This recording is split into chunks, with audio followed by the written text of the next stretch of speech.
Last time on the WizardCast. All right, Brian, I want you to close your eyes, look deep within yourself, breathe in, breathe out, and focus. Focus in your mind the fact that this is episode 98. We only have one more episode after this before we hit 100. A disaster occurs. I know! We still need that disaster plan, but more importantly, we need a guest for episode 100.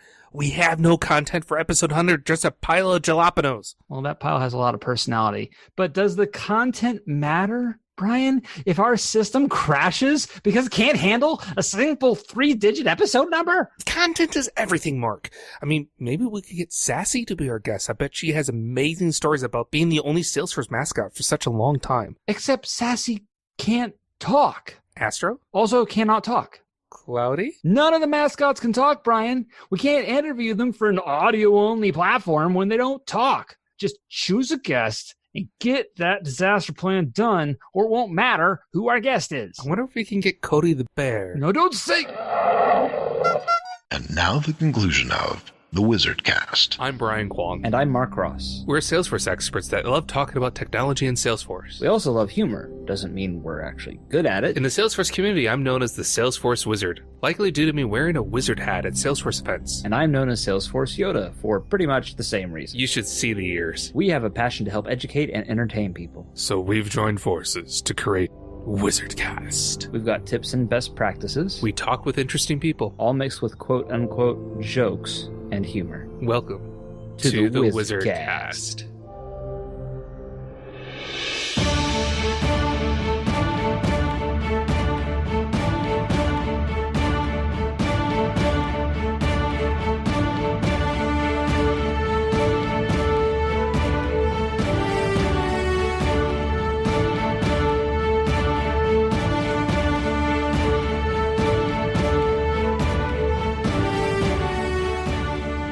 Mark, I think my neighbor's stalking me. She keeps searching for my name on Google. How would you even know that? Well, I saw it through my binoculars last night. Ugh. Many of our listeners may be familiar with our guest. He used to be the product manager for the Trailblazer community. Currently, he's the director of product management for Salesforce Search. Welcome, Alexander Lovell. Yay. Hi, Brian. Thanks a lot. It's a pleasure to be here. Yeah, welcome. So, Brian, my last name is pronounced Lovell. Lovell, yeah, I know, and I feel really bad because I even put in the notes to remind myself that it's not Lovell, and then the moment I said it, let's go again. Dang it. Don't feel bad, Alexander. He mispronounces normal words all the time. Yes, that's right, Pat. So, no, it's perfectly fine. This is called humor, and someone will find it funny. Well, thank you so much for having me on. I really appreciate it, and I'm super excited. I genuinely am, and I love that we're already off on the right foot. That we're just this is how it's going to be for the whole show, and I like that. Oh yeah, Pretty basically, product management for search. That's kind of vague. What do you mean by search? What are you actually responsible for? Right. So I'm responsible for global search in Salesforce Core, which is the most used feature in Salesforce. And when I say Salesforce Core, what I mean is sales, service, community clouds, hopefully soon marketing cloud as well as we try and integrate everything. Okay. I also own lookups. So search, global search, and lookups. It does not include like the little quick find things in different pieces. And it doesn't really include like searching in lists or reports either, although we help out with those. Well, what about searching from the setup? In the setup, yeah. So the quick finds, no, but the search in the header, yes. Okay. So basically, if it's a lookup field, or if I'm typing in the search bar at the very top center of the page, that's you. That's me. Yep. If you're dealing with Salesforce records, that's you. That's just about it. Yes. Although we do actually have a feature called Federated Search that'll search outside of Salesforce and bring it in, but it's not widely used, but in some situations it's really helpful to like go pull in a Confluence article or SharePoint or something like that. Wow. You can even search Wikipedia. That's cool. Wow, I don't think a lot of people know about that. I didn't know about that. No, I didn't either. Yeah, it's a neat little feature. It's a bit slower because we figure out what you need, then we go query the outside service, and then we bring it back. But if you don't mind waiting 10 seconds for your Wikipedia article, then it can be great. Or to bring in, something from SharePoint, whatever. Wow. Yeah. We have lots of little hidden already. gems in there. Yeah. Is that base Salesforce functionality? Is basically everyone could get Federated Search if they want it? Yep. Oh. Yeah, there's all kinds of cool little stuff. Like, there's a lot of things people can do in search that they don't know about. Like, you can use Booleans, for example. Not a lot of people do that. We have keyboard shortcuts. Like, you can access search just by hitting slash. What do you mean Booleans? Because, that's true, false. How would you use that in search? You can put in like an and operator or a not operator if you wanted to force different terms together. An or operator, just like you would write for your SQL functions. Right. The only thing you can't do is you can't do a where clause. Huh. Is that making sense, or should I? No, it's making sense. Our minds are just a bit blown right now. And then we haven't even got into the cool stuff yet, because we got a lot of new things coming. We got some very exciting things coming down the pipe. I kind of feel like we need to have like cool things in search you didn't know about. That sounds as a regular weekly feature. Or whatever, or that almost sounds like a BuzzFeed article, right? 10 things you didn't know you could do in search. No. The BuzzFeed would be 10 things you can do with Salesforce Search that Salesforce doesn't want you to know about. The 7th one would surprise you. One of them might save your life. Can you afford not to read this listicle? Oh, so good.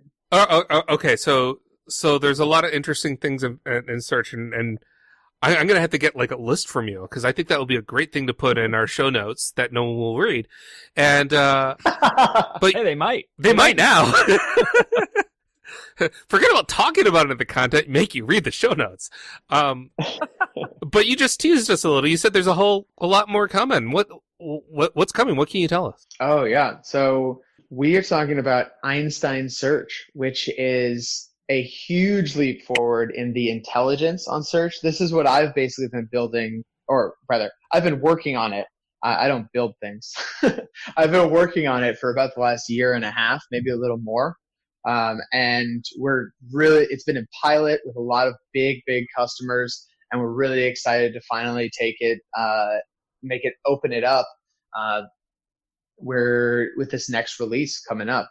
So what we're talking about with Einstein Search is solving a lot of the big problems that people have with search, and often with, Salesforce Lightning in general.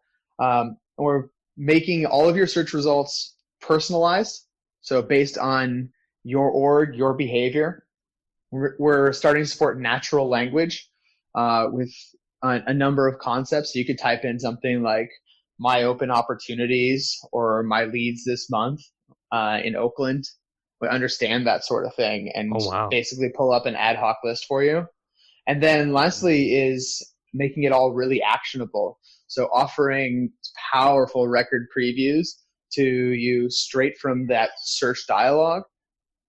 And as well, when we have like an Einstein recommended match, providing a lot more clarity, information, related list, quick links, actions, that sort of stuff, so that you can just get your job done in Salesforce. I mean, the idea is to take Einstein Search, make search the fastest way to find and do things in Salesforce. Wow. Yeah, it's a lot of cool stuff coming. So yeah, no kidding. So in this, I saw an MVP mention this on LinkedIn the other day, and he was like, having a mind blown experience right now. What do you mean I can do this without just building a list, or without, lots and lots of set knowledge of Salesforce? Yeah, the natural language thing is going to be huge, because I think that's a lot of way that people think. It's going to be interesting to see how well people adapt to that, because you have like the group of people who have grown up like doing straight Google searches that aren't worded like in sentences, and then you have the other group of people that basically do searches as if they're asking a human being a question.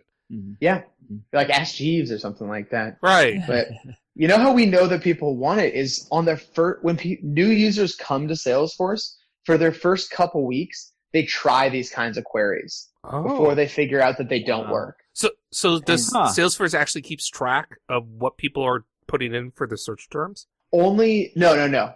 Only for Only where we have special data agreements. Oh, okay. Yeah, so we actually, I mean, that's part of what makes this really hard for us is that we take your data privacy very seriously.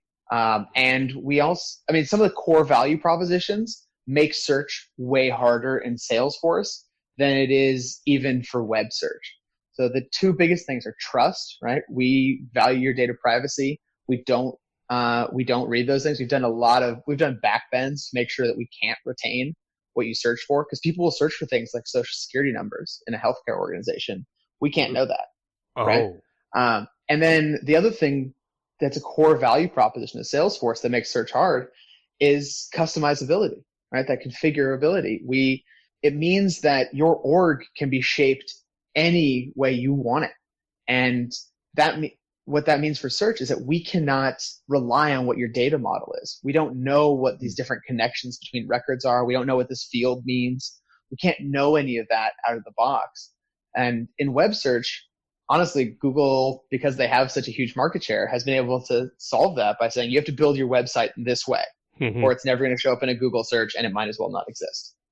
And in Salesforce, we've said the opposite, like do whatever you want, whatever fits your business, customize it, whatever you want. And then we just take on the burden of going and learning that for individual orgs, and then trying to make things that make sense in a way that's more scalable. So it's a big challenge, especially that natural language piece. That's a little bit crazy though. Like it's good that you're doing that level of effort, because you don't want Salesforce to be the next headline about people listening to your Alexa queries and things like that. Yeah. It's actually opened up a lot of space for us to innovate. I mean, we've gotten to file a bunch of patents around this stuff because we're just solving different problems. Even, people think that that search is like a solved problem, and with our restrictions, it really is not. So since you are also dealing with search from the lookup field, does that mean if I'm creating a record, you're going to be able to know what I want to already have it filled in with from a lookup standpoint? I think eventually we should be able to bring more predictive power to lookups, to be a bit more context aware. Lookups haven't gotten a lot of love over the last couple of years, and that's changing. We just made a big investment in lookups, spinning up a full dedicated Scrum team. It's going to take a little while for everyone in Salesforce land to see those results, but it's going to change. It's going to improve.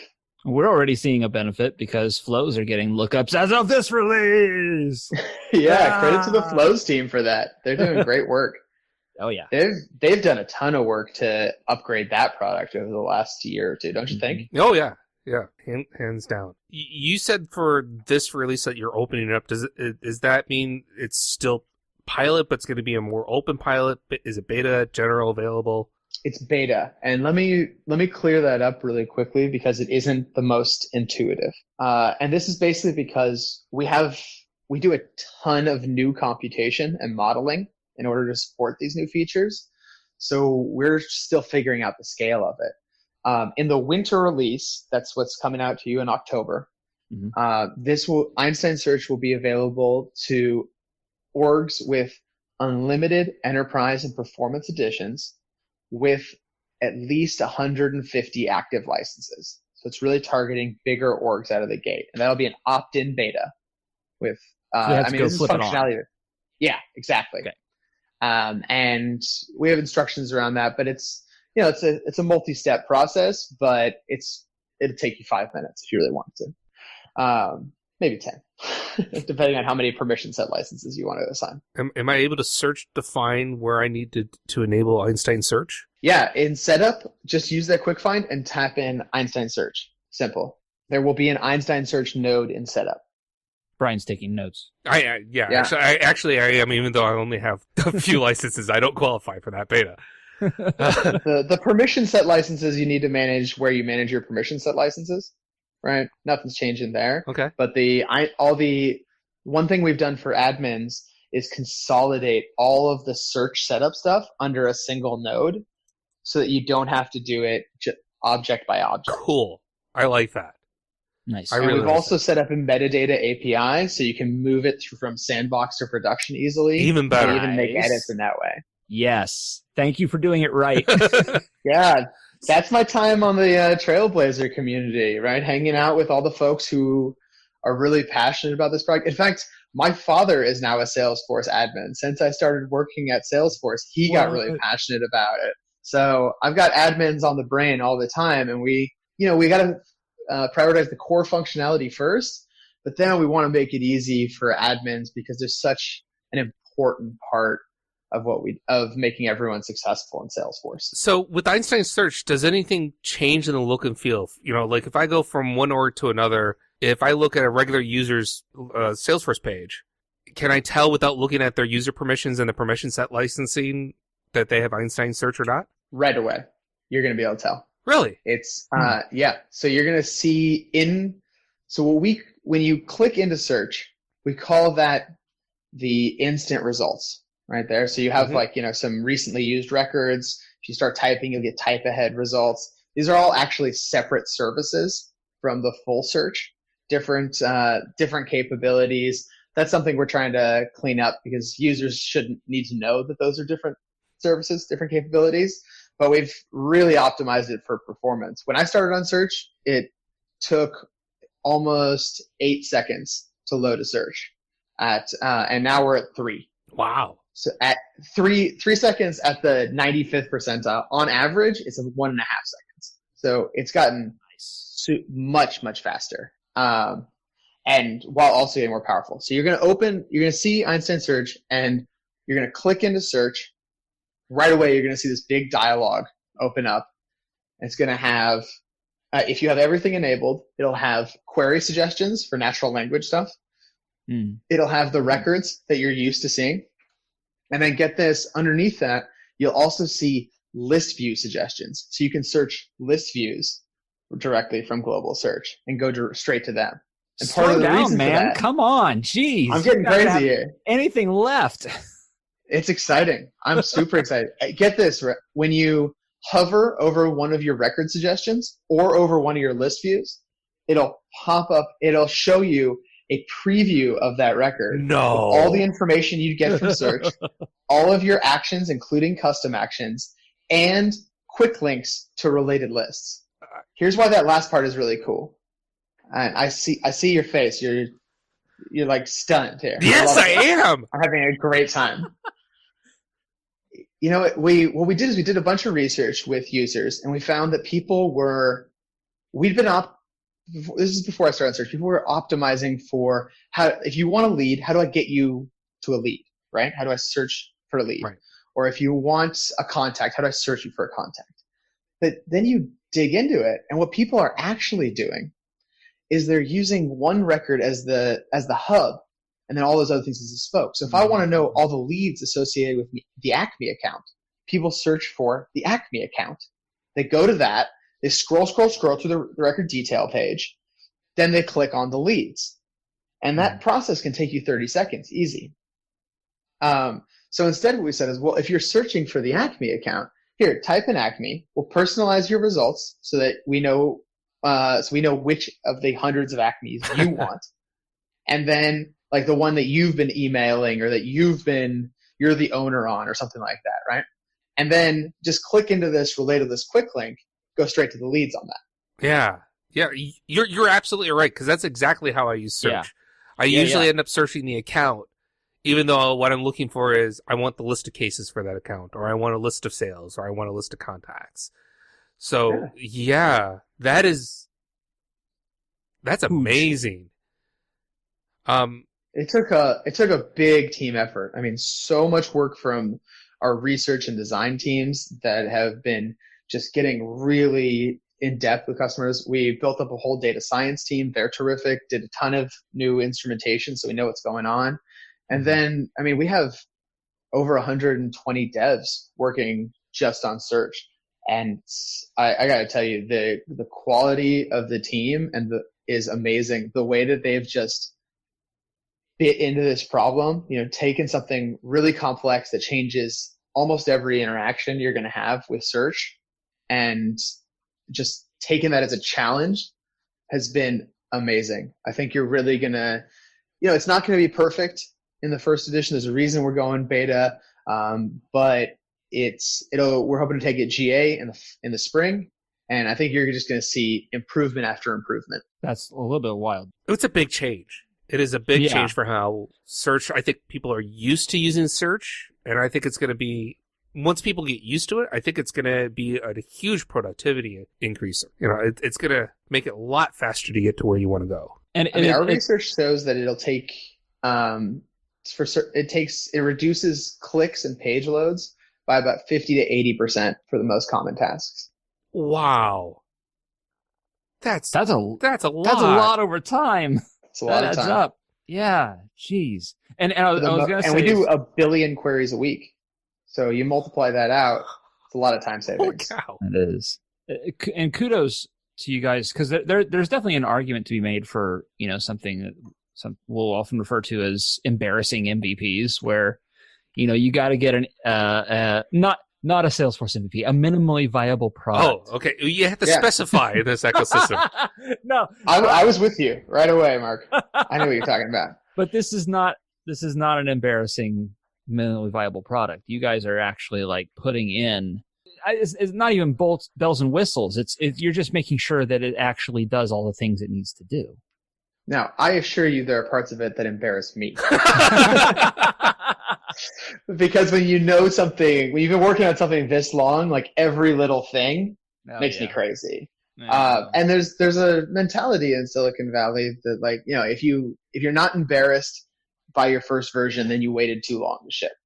And I think that the people listening to this will have missed out on a lot of those awkward adolescent years, simply by virtue of the fact this has been in pilot for 3 releases. Wow, I had no idea. And with big customers, and I mean we have thousands and thousands of users on it for months and months. So this is not totally, you're not seeing the first version of this.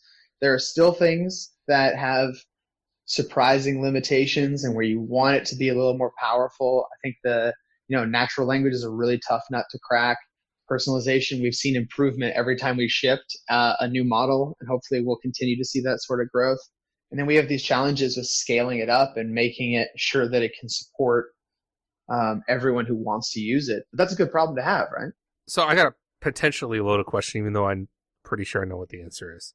Einstein Search, is it available in Salesforce Classic? This is a Lightning-only feature, my friend. So you hear that, folks? If you're still sitting in Classic, you have another big reason to move to Lightning.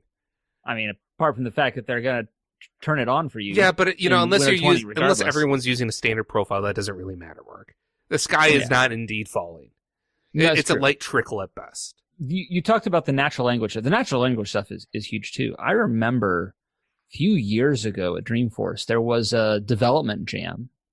Mm-hmm. And I think it might have been the first development jam that they did at Dreamforce, but the winner was a basically natural language reporting engine. Was that part? Because I think part of that team got brought into Salesforce at some point. Did that influence what you guys did at all, or was this all we just need to do this? The search specific case, little different. I think you'll see more influence from that sort of dev jam in the Einstein Analytics product. Where they also, but you're just going to start seeing a lot more natural language around Salesforce. And think about, you see it with Voice Assistant. Search underpins a lot of the technology of Voice Assistant. They've done a lot of amazing work on their own, but we're coming together with them on this. And there are other aspects of the product too, where we're bringing all this intelligence together, because as you get more mature, the use cases come together, right? You have more and more overlap. So I think you're going to see a lot more natural language, voice, and other types of predictive intelligence in Salesforce. Just going to keep growing. That's awesome. And I'm sure that's meant a lot of cross-team meetings for you as a product manager. I have a busy calendar. That's something a lot of people I don't think quite realize is the sheer amount of coordination that it takes between teams when you have various aspects of Salesforce product that kind of interweave with each other and kind of contact each other. There's a lot of time and effort that goes into making sure that those things all work. it's worth it though. It's an important area of focus for the company right now. We've bolted on some big, impressive products recently with, and there's a lot of ambitious things happening in each cloud, but we don't want it to, it's always a danger that you're going to ship your org chart, right? That you're going to let users feel the divisions between teams. We're making a lot of effort to minimize that. It takes a lot of work with the technology to bring all the tech stacks together. It takes a lot of work with different, just coordinating across different teams who have different incentives, different metrics that they follow. But it's worth it because you don't want to ship your tech stack. You don't want to ship your org chart. You want to ship a cohesive product where the user can't find the seams. So more of a wide open beta, still restricted in winter. Hopefully generally available maybe by spring if everything goes well, safe harbor, forward-looking statement, all that wonderful stuff. Yeah, it might still be restricted to a couple editions, but a little bit clearer what's going on. Okay. And then we'll, and then we'll move it forward from there. But definitely the goal here is if people really take to this product and love it the way that our early feedback suggests people will, then eventually this becomes the experience. And, we can do that because if I didn't emphasize it enough earlier, this is not a paid feature. This is the first Einstein feature that is for free. Nice. Unless you happen to be a client that maybe is like only has 120 users and you really want it. So you're like, let's just buy 30 extra licenses. So you can get it. I love that. Yeah. Please give me some revenue attribution here. But I only have 3 licenses. If you find yourself in a spot where you're right on the cusp there, or you're just like really heavy users of search and you're on the cusp, just shoot me a note and we'll have a conversation about it, see if there's anything we can do. And there goes Alexander's inbox 0. It's like, I only ever flirt with inbox 0. I get I'm busy cleaning out my inbox and more stuff's coming in. I get to I always have this weird resentment of the first email that comes in after I'm at inbox 0. And then somebody says just a quick question. And I'm like, no, it's 7 p.m. and I was at 0. Curse you. I gave up an inbox 0. I'm looking at my work email. I got 20, which is not too bad, unread emails. And then I have my personal inbox, which is up to 1,217 unread. That's never going to go down because I'm never going to take the time to go through all that unread email. It's not even worth the time to filter to delete it. Yeah, my personal Gmail is at 20,000 unread. Yay, I'm doing good. I just triage it. I see the headline and I'm like, no, I don't need to know about your promotional offer, or I don't need to know about this update. Good day. Never opening this. Not going to take the time to delete it or archive it. You get no clicks. Mass delete. That's your friend right now, is mass delete. Yeah. I mean, it's just basically an archive. Yeah. So here's a question. Who knows if we'll make it into the podcast? Because this is out to more than 2 releases, and I don't know I've ever met any product manager that would say what they want to do beyond 2 releases of Salesforce. So once this is out, it's generally available. It's maybe slightly restricted to edition or something, but it's out there. What's next on your wish list? What are you hoping to tackle? Oh man, there's so many cool projects that we can get after. I mean, there's so much we can do around just we crawl across so many different services and index different clouds of information. We're seeing a lot of that become more seamless. I think there's more room to work there. Let me focus you on a problem that I want to solve, and we'll see, and I don't know what the solution is yet. But a problem that I see is that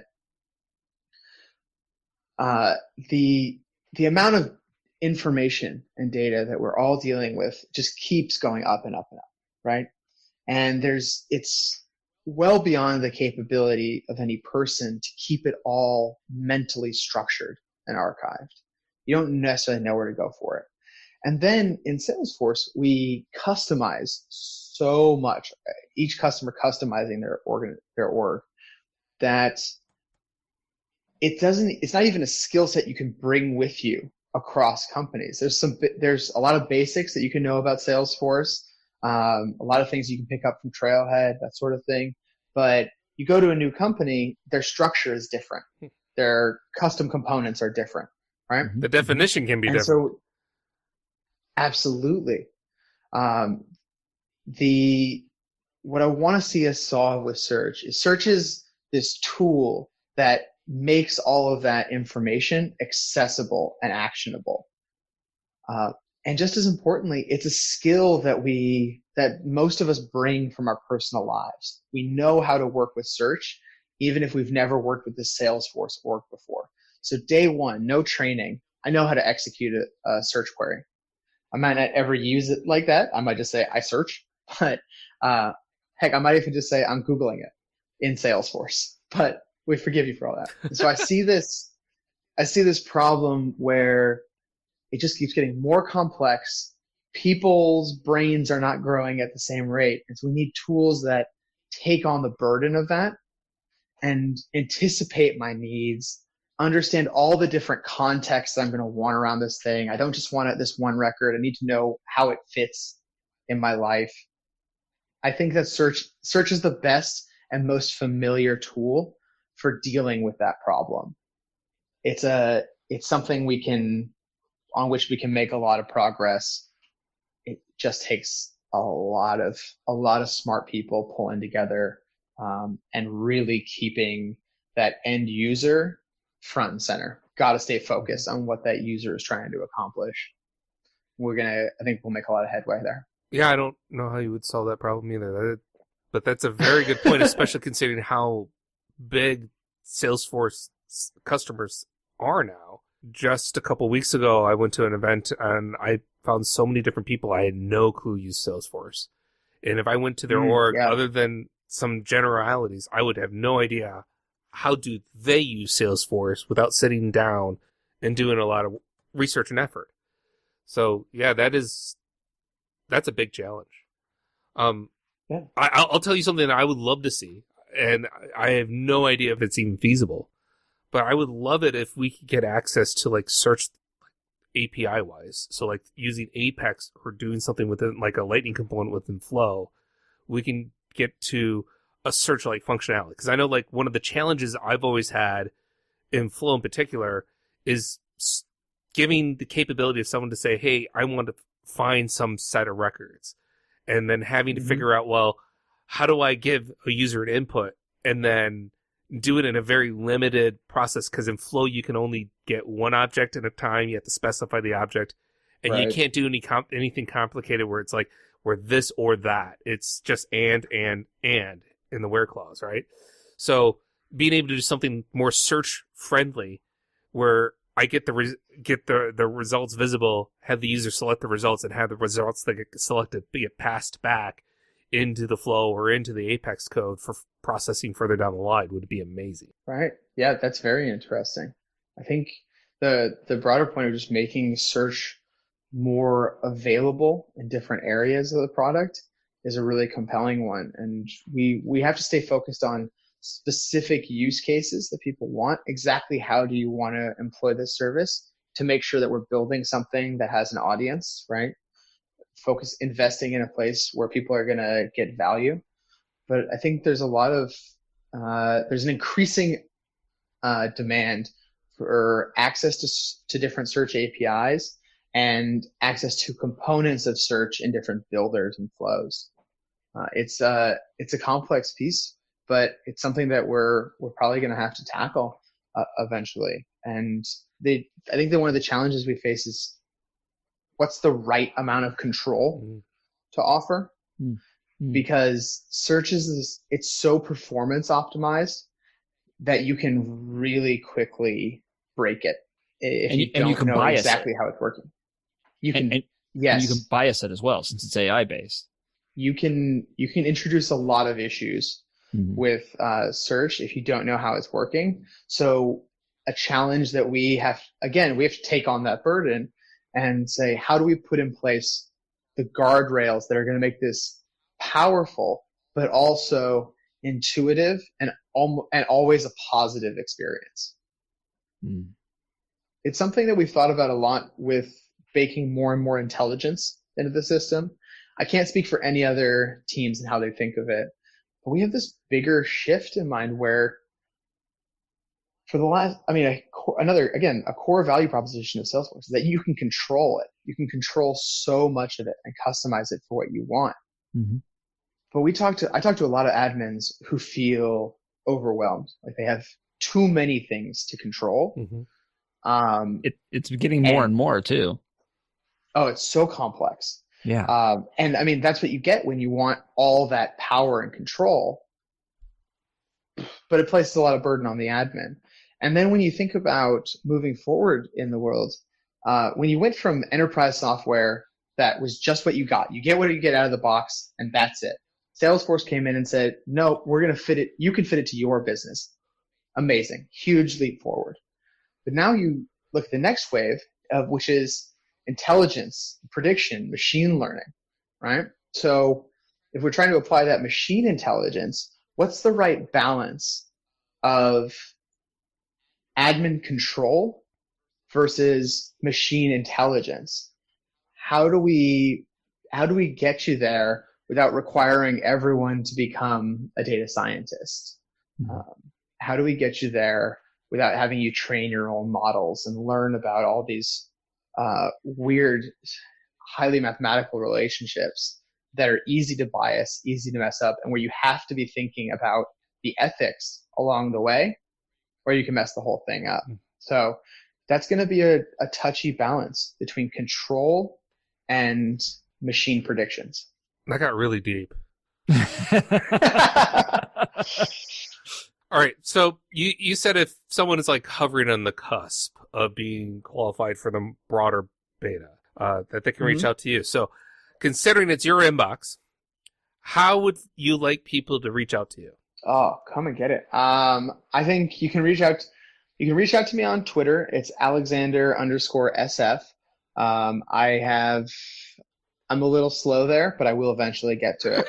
And then if you want to reach out to me directly with feedback or requests or anything, you can reach me at this inbox, searchpm@salesforce.com, searchpm@salesforce.com. I didn't know they were doing that, where they're actually having a PM title based email address. Yeah, we made it. That's okay. I like it. It honestly is way more optimized for you than it is for me, because it just means that every PM on my team gets an email for it. But hey, we're about that feedback and responsiveness. I know that it sometimes that not every interaction probably feels like that, but we make a lot of effort to make sure that you're getting a quick response to everything that you're interested in with Salesforce. And I only want to go further in that direction.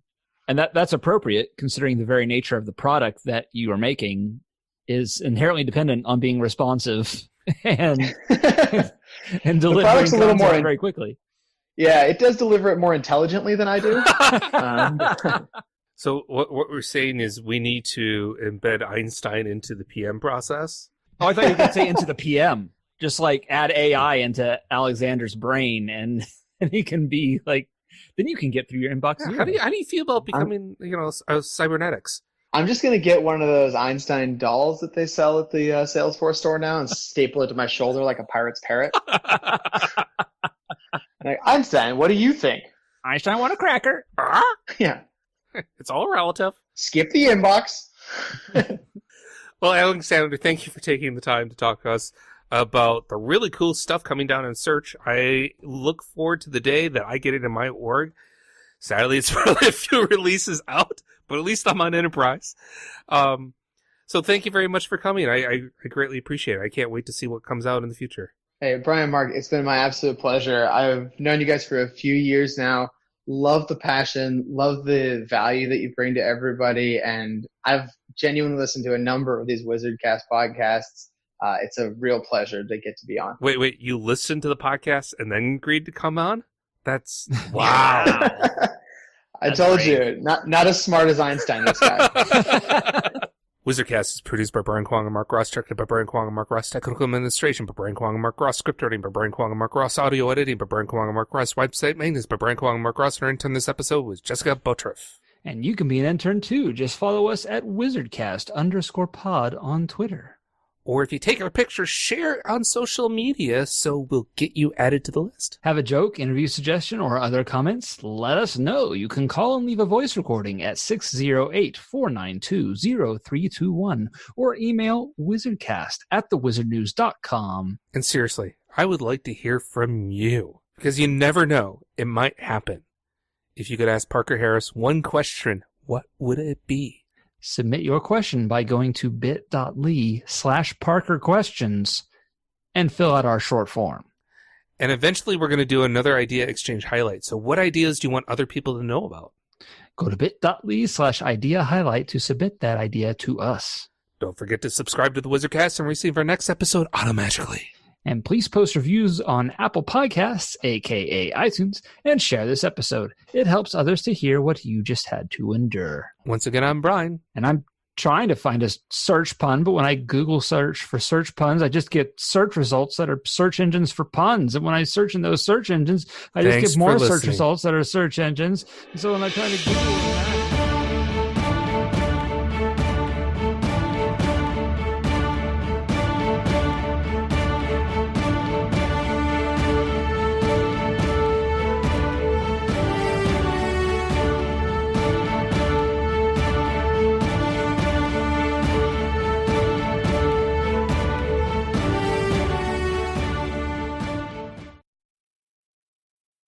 searching for puns, and all I get is search results that are searching Thanks for listening. Puns.